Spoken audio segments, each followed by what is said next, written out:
This is not a summer camp for you. Hustle. Think of easy. Ooh! Gotta get it done, gotta get it done. Didn't expect to see this, huh? You have no seats on your motorcycles. Disqualified. I won't be in full.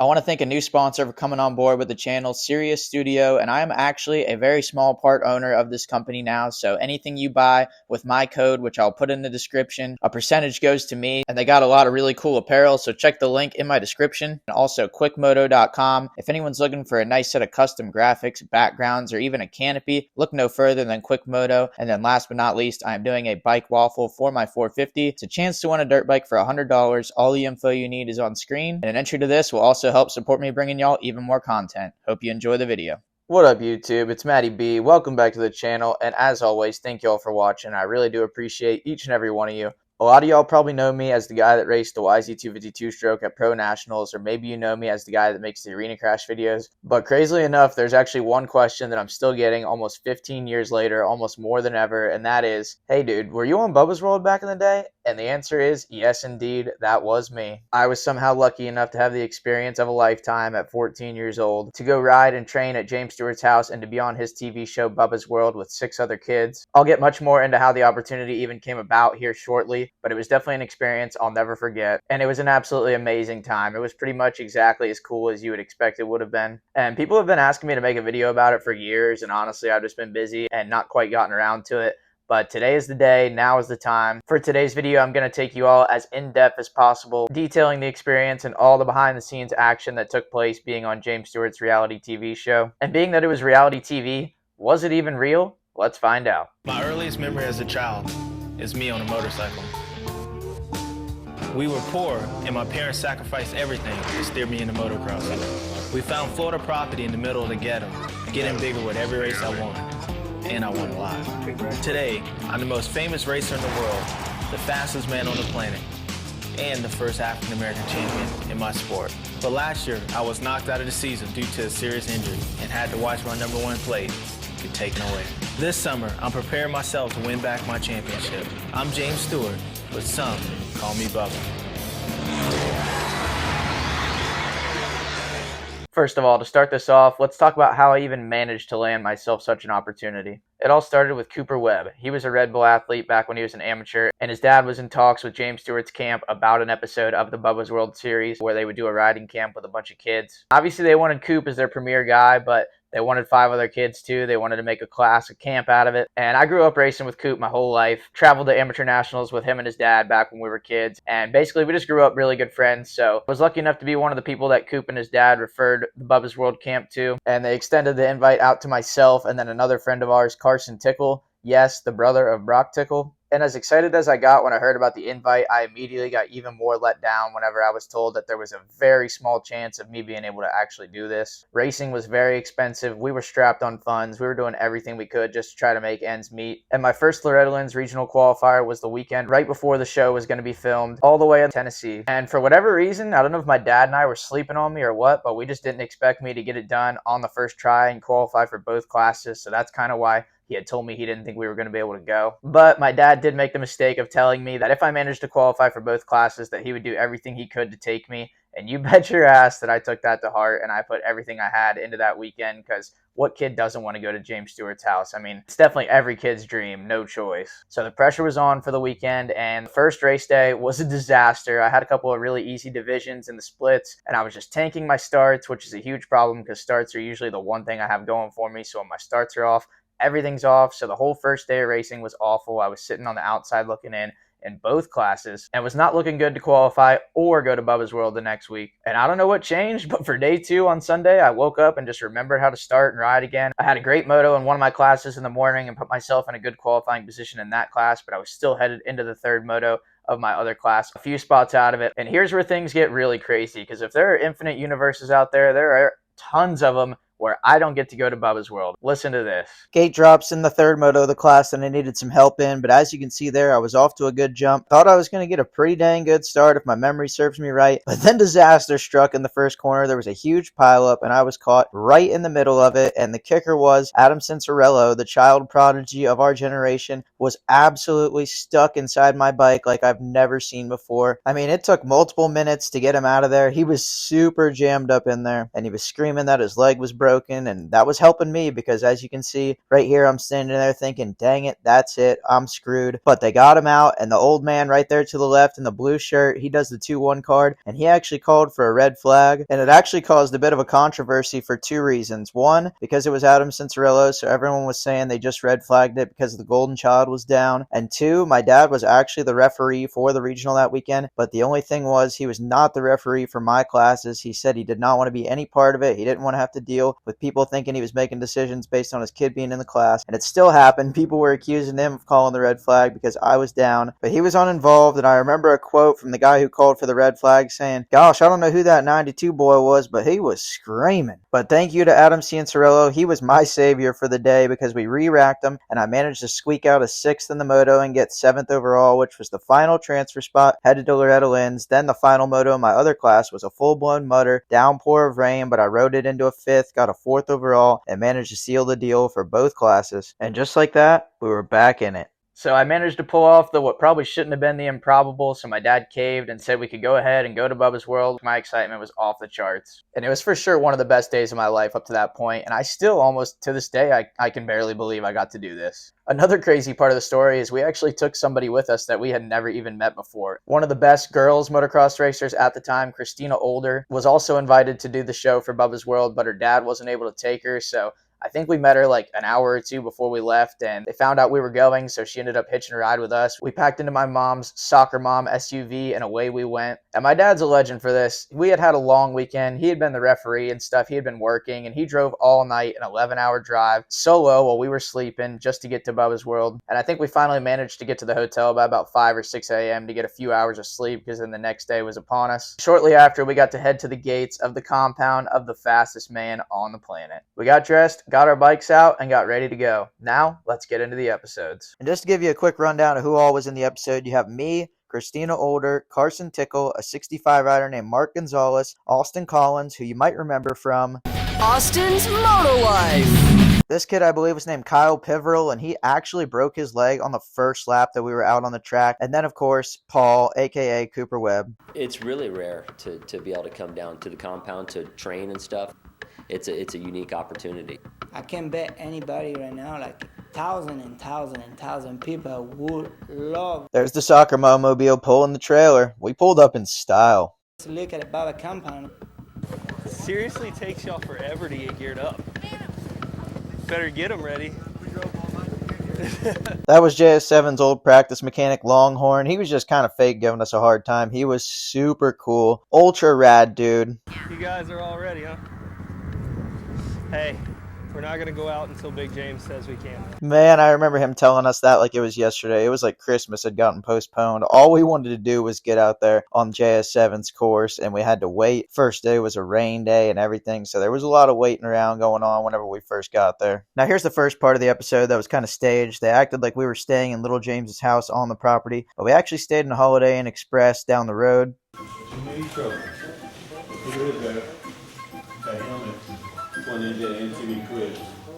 Got me checking out trophies that I'll never win in my wildest dreams, and then we got Cooper Webb just eyeing up his future house decorations. If you do boot camp, you gotta be ready. No exception. Big James going to be hard on anybody. I do think Big James is probably pretty hard on about anybody else, but he was pretty easy on us kids. He let us have a good time, and he was really nice to us. So this whole bad boy persona, this was totally put on for the show.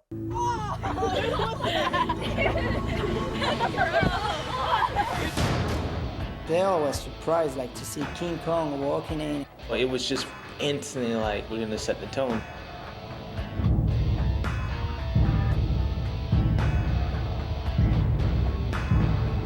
We actually did a couple different takes of this scene, and I can remember the words he spoke like none other. Couple rules we got to go over. Well, rule number 1. No shoes in the house. built this house for little James, so I want all you guys to respect it. Respect. That is the #1 rule. Time to go to bed. We've got a big day tomorrow. As you can see, it's totally light outside. It was actually about 3 o'clock in the afternoon whenever we filmed this, so needless to say, we did not go to bed. Hey, y'all wake up in here. Time to get up. Kids, rise and shine. We got to work out.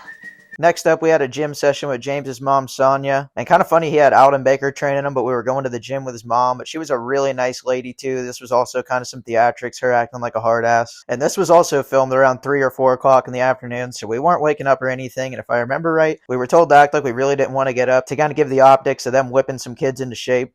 Oh, don't act like y'all don't hear me. Y'all better get up. Want me to take it out in the gym? Of course, it's going to be military style, waking up, because you only have so many days with these kids to try to instill into them the work ethic that it takes to become professional. What did I tell you? Get your butt up. Come on. I see you gonna be the one that I'm gonna have to work with the hardest. Man, we could have been child actors. I know it's afternoon, but watching this back, it still looks like it's morning just because of how tired we look. I want you on the Stairmaster. I want somebody on the Trickster. I want somebody on these two. Any questions? Nope. Gotta get it done. Gotta get it done. Just some seated leg curls at age 14 to get ready to be a lapper for the rest of my life. No choice. But nothing can quite top an 8-year-old busting out the pec fly, just bulking up young. What are you doing? Were you just goofing around? No. Why are you smiling? Okay. I think my dude needed to change of underwear after that one. James's mom put the fear of God into him. I make sure you don't goof around again. 100 sit-ups. Just hearing 100 sit-ups makes me laugh. I swear we did like 10 or 15 and then we just took it on back to the house. Good exercise, good everything. You guys did really well today. But guess what? Now you gotta go see Big James. Another little time inaccuracy here. This was actually after we had seen Big James. We had ridden all morning, and then this was the afternoon for a gym sesh national. Now, here's our first time meeting Big James, which was actually right whenever we arrived. And the mood on this one was incredibly tense because we didn't actually know he was super cool yet, so we were all pretty nervous. We thought it was going to be a lot gnarlier than it ended up being. You guys know what you're here for, right? This is not a summer camp for you. Man, who the hell let me put that bowl on my head?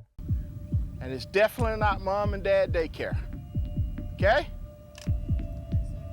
You want to go to do the JS7 boot camp? In hindsight, even calling this a boot camp is a little bit laughable because we really did have a great time. It wasn't much of a boot camp. We did learn things and we did do some training and some work on the bike, but boot camp is the last word I would use to describe what we did down there. You got to be ready for a lot of things when you cross the gate at the bottom of Kokomo. So we're here to do what? No. They did me so dirty on this one. Like, why'd they pan to me? I didn't even say that. It didn't even sound like me. I may be dumb from time to time, but I try to keep it to a minimum in public. They just torched me. Learn. See, come on, I knew that. And one funny little tidbit that didn't make the show is Big James told us that he was going to learn us like he learned little James. So it was really cool to learn a Big Jamesism in person. It won't be fun. I was sweating while he was telling us this, but it was really fun. All your fun stop. Everything's always serious. There actually could be more light around here sometimes, but everything's focused on for one goal, and that's to be the best at whatever they do. I totally believe this when it comes to James and Malcolm, but in our situation, they could not have been any more laid back. They were super cool, incredibly down to earth, really fun to be around, and they were just awesome people the entire time we were there. It really was not all that serious. You ride elsewhere. We eat, we sleep, and we dream about learning how to be better on our bikes. I may be the man to do it, so don't try to impress me. I feed off results. Right about now, I'm thinking, oh crap, I only am here because I just barely managed to squeak it into Loretta Lynn's. This dude's gonna hate me. Either you're coming here to learn, or there's the gate, get out. We will respect all our equipment. That includes our helmets, our goggles, our boots, and most important, our motorcycle. It's funny he said this because right before I went out for my first time on the track, he came up to me and ripped all my stacks of tear-offs off my goggles. No trash at the compound. They didn't spend the money. The parents spent the money and they're not thinking about it. Our parents definitely spent money for us to have dirt bikes and be racing in general, but for the record, this camp was actually free. We were invited down there, put up in a hotel and all that, so nobody was breaking the bank for this one. We won't have any tempers. If you've done something wrong, take a deep breath, walk away from it. We don't throw our equipment. We don't yell at our parents. Definitely don't yell at Big James. Do I make myself clear? Here comes Malcolm rolling up. I remember him saying he had $100 on Cooper being able to jump this huge step up, and I'm pretty sure he busted it out on the first lap. Y'all ready to check the track out? All right, now get off your bike and let's go check it out. Let's run it. Let's go. Now we'll move on to the second episode we were in with all the riding and all the fun stuff. We were really only in the second half of that first episode, but the entirety of this episode revolves around us riders. Hustle. Last one bike, gonna do it again. They want you to be able to ride in a minute. Oh yeah. They appreciate the bike. So we thought we were about to ride, but then he told us to get off the bikes and run the track. But we literally just ran to where the shot cut out right then we turned around and ran right back. So we didn't run very far at all. You don't like that, huh? I can't hear you. That's because they can't breathe. They're tired. What do you mean you're tired? I'm just warming them up right now. All right, let's get some riding in. We don't get that riding right, we're gonna be right back to running. During the training camp, there is a method to my madness. When you get on a certain level, you forget all the basic fundamentals of what got you there. Leading up to his return to the outdoors, maybe this James Stewart Motocross Academy will be good for him just to go back to the fundamentals of outdoor motocross. I think I just now put 2 and 2 together as to why his comeback to the outdoors wasn't very good that year. He was stuck watching my dumb ass. That didn't help nothing. Hey, you're going too far inside. You need to hit that outside line. I was helping these kids, like it actually helped me out. Like I could tell them like, yeah, shift up, and I could see them go like way better. Then I'm like, maybe if I just shift up. Like those are the things I'm forgetting, so it was good. This was cool having James help us break down this corner. We actually sat down and he did a demonstration for us and a drawing on the whiteboard talking about setting up the corner and how to keep the most momentum. So it was really cool. He really did give us as much insight as he could while we were out there working sections and stuff. And also, do you guys hear all those Honda 150s? What a throwback back to Carb Bog Nation. I was outnumbered on the smoker, a true sign of times to come. I watch you ride laps and laps, and I wrote notes on it. Little things that you guys are doing wrong, we want to fix them. I remember being so nervous with Big James pulling us off and telling us what we were doing wrong. If I remember correctly, I believe he told me I needed to work on my aggression. And funny enough, he told Cooper Webb he moves around on the bike and scrubs too much, which coming from the originator of the Bubba Scrub, that's pretty hilarious. Oh, and make it better for the rider. Riding a motorcycle is like rowing the boat. So you got your arms up, you ready? When you hit something hard, all it does is your arm move. Gotta row that boat, son. You come to the best motocross route in the world's track, like it ain't gonna be easy. Oh, I know that hurt. Done dirty once again with a patented Sexton front end tuck. I'm expecting to be taken to court for copyright any day now. Some of them are trying, some ain't. You need to take the motorcycles away from them, because they need to be out here trying on this. Bet y'all didn't know I could have been an NBA player. Check the shot. We'll work on the form later. We're making baskets today. Then up next, we had a fitness seminar with Alden Baker, and I was only 14, so at the time, I barely even knew who Alden Baker was, and I had no idea what we were in for. How old are you, Mark? I'm 8. 8. Something tells me Alden didn't exactly readily have the specs available for 8-year-olds in training, but we made it work, no choice. Then we had Coop, the star pupil, running late. Classic. The longer I wait, the longer you guys are going to work. So the first thing, I'm gonna do a little stretching. So arms up, legs straight. Oh man, this was miserable. So if y'all remember at the beginning of the story, I didn't really expect to come here, so I didn't have clothes or much extra packed for the trip, so I was trying to do all this stretching and flexibility stuff in khaki shorts. I was about to rip a hole right down the middle of those things. And being that we came from another race, I'm pretty sure I was wearing dirty clothes and dirty gear the whole time I was there, but I couldn't have carried any less. I was at James Stewart's house. Fuck it. To me, it's surprising that the young kids, they don't have a good idea on the strength and flexibility stuff. Alden, that lack of knowledge ain't exclusive to kids, brother. I still don't have a clue, and I'm 29. Ooh, I see some balancing, I see flexibility issues. Yeah, I felt called out. I'm surprised I didn't get kicked out of the camp after my performance in this one. Look, I can't even freaking stand up straight. Then we had to do some group exercises, and this was pathetic. We all looked like Biden and a spelling bee out there. Can you balance on a motorcycle? Well, at least show me you can balance on your legs. Look, your form is terrible. Everybody was getting mad at me, but man, I'd like to see all you guys throw on the khakis and do these exercises. My balls still hurt. Come on, you've got your teammates are waiting for you. He should be disqualified. I'm going to disqualify you. You're becoming a bit of a talker. There's gonna be a challenge. If you all line up in front of me here for push-up position. Alright, here's my low point. We had to do a push-up contest, and I'd be real with you guys if I was just a little sissy and couldn't bust out a push-up, but I got kind of boned on this one. I thought after we did our first push-up, I swore I heard him say we were going to restart, but we weren't, so I was the first one out. It made me look like an absolute wuss. 3 laps of the moto left. Can you make it? I'm done for that one. This one. Hold on, hold on. Okay, good job. Stand up. You know how those last laps feel? You got to hold on, you got to dig, you got to fight it. All of these things teach you discipline. You lack a discipline. I don't lack a discipline. And make you stronger. All right, good work. Let's go back and get on the riding. So we had actually already been done riding for the day. We did this at the end of the day. So even though some of the times and order of activities were kind of staged and not in order, we did still pretty much do every activity that you see in this. And if I remember correctly, out of the whole camp, I think Alden was the only one that kept it serious and was kind of hard on us, but we enjoyed it. It was all part of the experience. All right, everybody know me. I'm Sonia Stewart. This was really cool. James's mom did a little parent conference with everybody and let them each ask their own questions just to pick the brain of the mom of the fastest man on the planet. How do you handle the haters that are way more vocal? There's my dad, or the guy that ate my dad. No hate comes, but the guy looks nothing like that anymore. You see it, but you have to block a lot of it out. And it's hard to say that because when they're talking about your child, it's like, man, you want to go down there and just start just acting a fool down there. Little did he know he was asking this question because he was going to have to scroll through all the YouTube hate comments that I get. Keep them coming, folks. You're getting a parent-to-parent conversation that lived through it and that did it and knows what works and doesn't work. There are certain things he can beat his brother at. Motocross racing just ain't going to happen. Malcolm's having too much fun. Malcolm's cheating.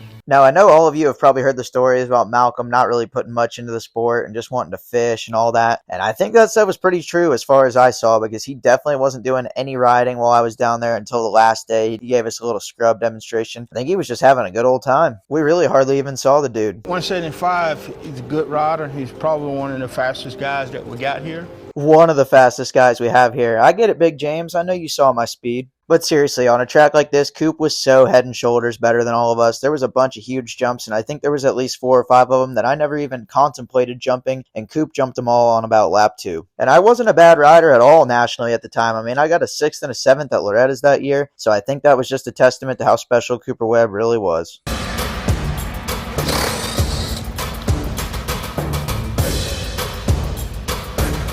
Check out on the far left. Remember I mentioned our guy that broke his leg on lap 1? I was following Cooper over this double. Cooper cleaned it perfectly. I clipped it a little bit, and he was right behind me, and safe to say, the trend continued. He cased it a little harder than I did, and his trip was ruined. Honestly felt so sorry for the poor kid. What a bummer. Different day, different tunes. We got a different challenge for you guys today.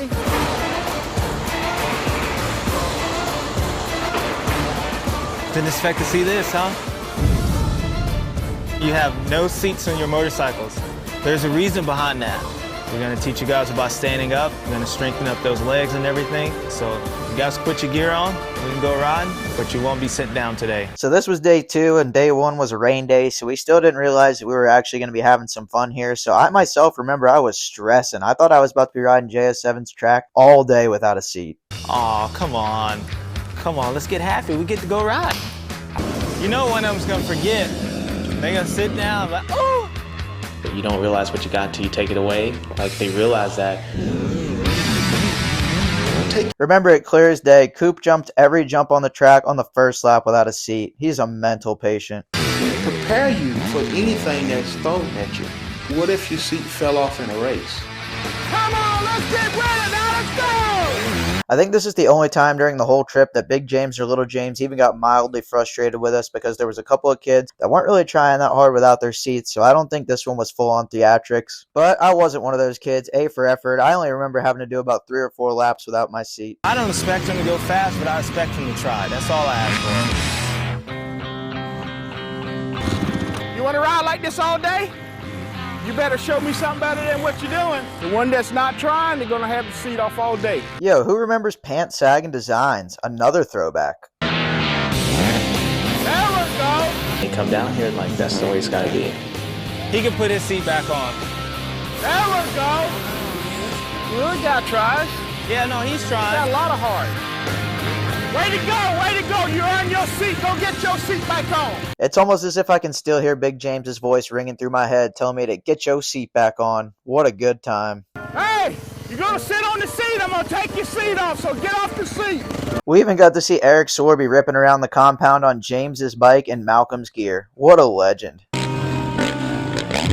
With these kids coming down, like, I wanted to more, instead of just riding with them, I wanted to dedicate more time. So I just rode either before they did or after they did to get my time in, trying to get ready for the race. This is quite possibly the biggest inaccuracy over the 2 episodes. They were saying that we were there for the camp while James was trying to get ready for his outdoor comeback at Unadilla that year, and James was actually still right in the middle of his injury. He wasn't even riding yet when we were there, so we weren't interrupting him or anything, because man, it would have been cool to watch him put in motos at the compound, but we didn't get to see him ride. When you come up to the starting line, you got to have an attitude that everybody on that starting gate is chumps to you. You want to beat her, right? I'm pretty sure me and Carson Tickle in the background are calling each other chumps jokingly. When this rock hit the ground, that's when you go. This was really cool getting to do starts with James and Big James, but if I'm being honest with y'all, this is the one thing over the trip that I don't believe I took anything from. I've kind of always been a good starter for my whole life, and I really don't even remember what they taught me as far as starts go, but what I do remember is they lined us all up, and then we did a start competition, and I was against all Honda 150s on a stock YZ85, so this was just getting me ready for my future, racing 250 two-stroke against 450s at the Nationals. No choice. My mentality is to go get it done. And it just didn't seem like there was a lot of it. Man, somebody got a little premix happy with my machine. Definitely no mosquitoes in the county. So I was like, all right, let's put some money up. All right, I got a challenge for y'all. We're going 5 starts. Whoever gets the most hole shots over the 5 starts, I'm paying them $50.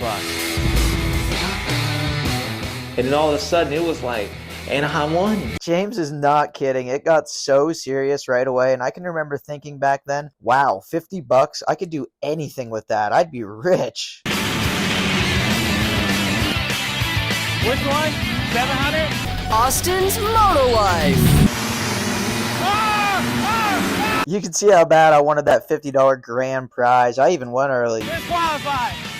He disqualified. Then it flashes back to a sponsorship Q&A, which is hilarious because Cooper Webb's dad is asking about how to approach sponsorships, and Cooper was sponsored by Red Bull, so I think they had it covered. Then this was the classroom study I was talking about that we did before the section work that I talked about earlier in the video. What you practice is what you go out there and do, so that's why we practice in these things. Every time you put something in your mouth, you got to think to yourself, is this going to help my body or is it going to tear me up?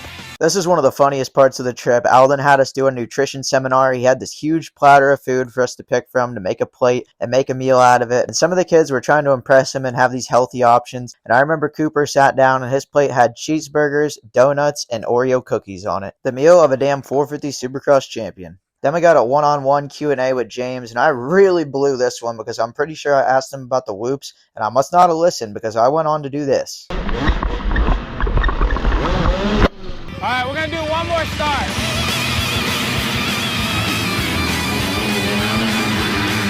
Who got it? They let me back in after the false start disaster, and we did one last start, winner take all for the $50 jackpot. And I kind of thought I snagged it, but I got edged out by a damn 70-pound kid on a 150. You'll have that. So yeah, a crushing loss. No dollar menu for me. All right, guys. Welcome to the last day of the academy. You made it this far. There's one thing that I want to teach you guys. It's called the Bubba Scrub. In hindsight, James was probably laughing his ass off watching us all try the Bubba Scrub. We look like a bunch of idiots out there. Out of all of us, I think the only one with even a minor chance of completing a Bubba Scrub was Cooper Webb. But we looked like a bunch of three-legged cats trying to bury a turd on a frozen pond. Normally, I'll have foot pegs dragging, but you get the concept of what is this. The benefit of doing the Bubba Scrub is actually you're just scrubbing height. A lot of times when I pass, a lot of people actually pass them by scrubbing. So doing the Bubba Scrub is going to help you stay lower and go faster. So I want to see what you guys got. So let's give your best Bubba Scrubs.